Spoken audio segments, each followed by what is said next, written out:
Now, John Cena is one of the most successful, polarizing superstars of our lifetime. Now, some would say that he buried a lot of young talent in his wake, but some instances were true, but we know for sure that Cena has put over some credible talent. We know that John Cena has put over some not so credible talent. Today we're going to decipher which one is which as we do a 5-on-5 of the Cena Putover.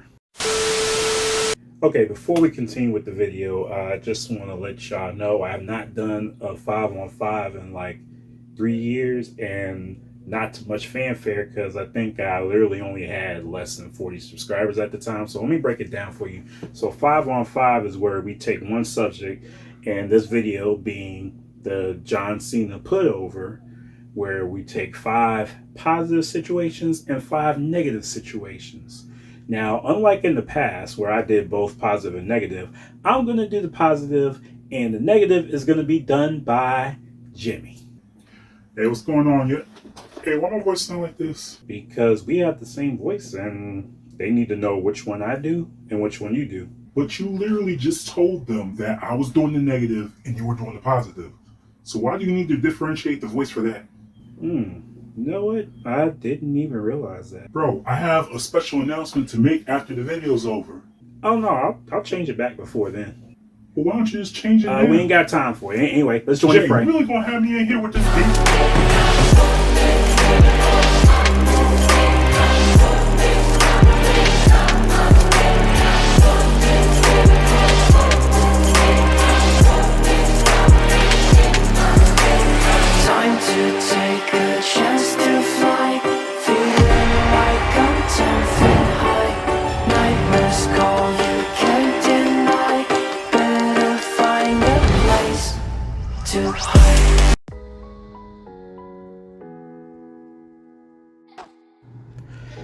Now, this one doesn't get talked about a lot, but Rollins going over Cena at SummerSlam not only made him a double champion, but it cemented him as a legitimate champ, which tends to come into question with a few superstars that have become champs via Money in the Bank cash-in.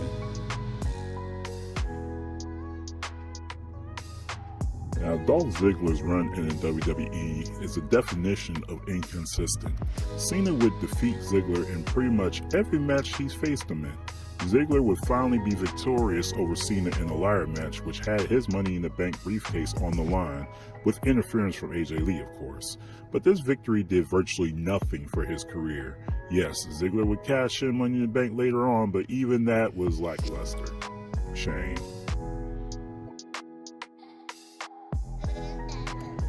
After being a force to be reckoned with in WWE's version of ECW, Sheamus was drafted to Raw and was destroying everybody. Then, in an unprecedented event, Cena lost the WWE Championship match to Sheamus in a tables match.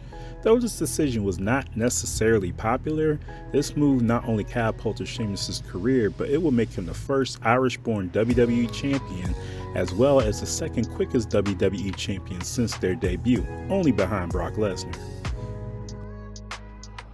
The Eater of Worlds suffered a loss to Cena at WrestleMania, but in the very next month, he would triumph over Cena in a cage match. With his popularity on the rise, this could have been a perfect time to establish Wyatt as a legit main event star, but he would once again fall to Cena. This made Bray Wyatt's character look inconsistent, as this would happen once again. Wyatt would defeat Cena and others in an Elimination Chamber match to win his very first WWE Championship, but would drop the title to Randy Orton in a lackluster WrestleMania matchup. Rest in peace, Wyndham Rotunda.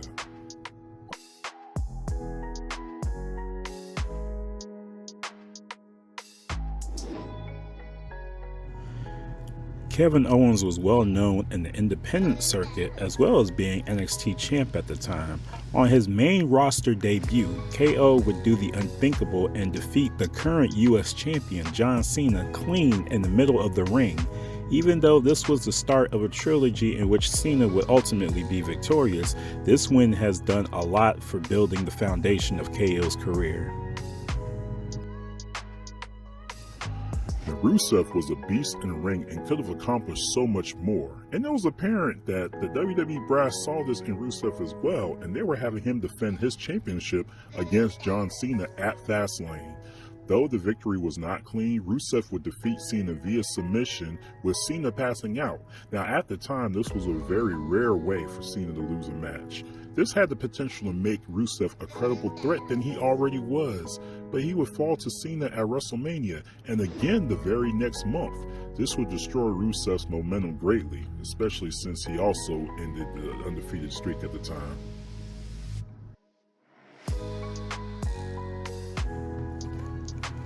Now AJ was already well accomplished outside of WWE, but he still had a tough road ahead of him to impress the WWE brass. Before he could successfully win the WWE Championship, AJ would defeat John Cena clean in a match at SummerSlam, which would be a positive turn in his WWE career at that point.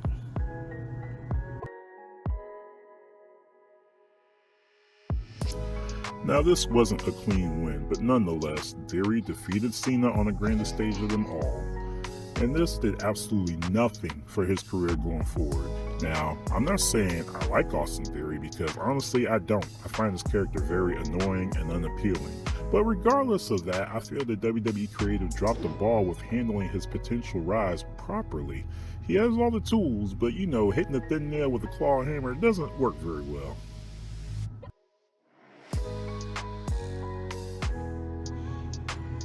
So I put Edge as an honorable mention because he was in the WWE much longer than Cena was, but he did not reach the pinnacle of his career until he defeated Cena for the WWE Championship in the first ever Money in the Bank cash-in. After this, Edge would enjoy a very memorable and successful career. Now Solo is a dishonorable mention and not officially on this list because this was very recent and anything could happen.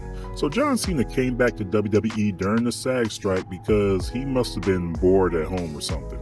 So he would immediately feud with the Bloodline. And you know, the Tribal Chief ain't got time for that nonsense. And after losing in the tag match, Jimmy won't shit for real. So he would ultimately feud with Solo Sikoa. Now at Crown Jewel, Solo absolutely dominated Cena. This looks like the making of a big push for Solo. Hell no. He out there doing the same shit.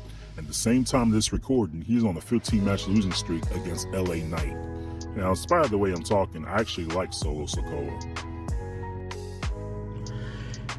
Now, Reigns has already been champion before this point, but he was not very popular and atrocious on the mic, and some would argue that his victory over Cena didn't really mean much for his career, since the most memorable point of that rivalry was him getting destroyed by Cena on the mic.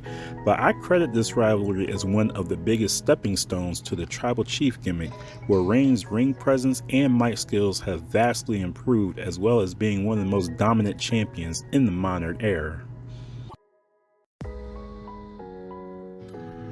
Unfortunately, this was resulted from Shinsuke catching a very bad break after his clean win over Cena on SmackDown. See, during the match, Shinsuke inadvertently dropped Cena on his neck during a spot. Though Shinsuke apologized, and Cena forgave him. The folks backstage did not feel the same way.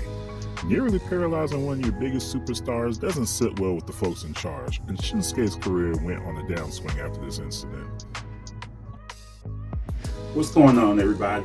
Oh good, my voice is back. He plays way too damn much. Anyway, just a quick announcement. Just letting y'all know where our goals are. Our goal is to get to 1,000 subscribers by the end of 2024. Now, even though in a way that seems unlikely, being that it took us 3 years to get past 500 subscribers, but I feel that we're going to develop more engaging content, and we have a wonderful community. All the subscribers and fans and everything, you guys are amazing. You guys engage more, and I think you can appreciate the videos that we do nowadays, even when we don't have a lot of belt videos going on. The videos like the Freight 5 and things like that. And then any ideas that you have that we can put on here, let us know. And just like we did in the past, we give you guys a shout out. Help us get to 1K subscribers, and the 1,000 subscriber may have a prize in line. We may do something like that. We did something like that before, but I believe in us, and I believe we can hit 1,000 subscribers by the end of 2024. And for all of our loyal subscribers, we need you guys' help. Just as much as you can, spread the word, spread the videos. give any ideas that you may possibly have to help our channel and community grow. Because one thing about us, we're not about, you know, money and monetization. We're here for the love of wrestling, belts, stories, all that stuff, and we're here for the wrestling community as a whole. So let's get to 1K, and thanks for joining the fray. Good night. Mickey Mouse.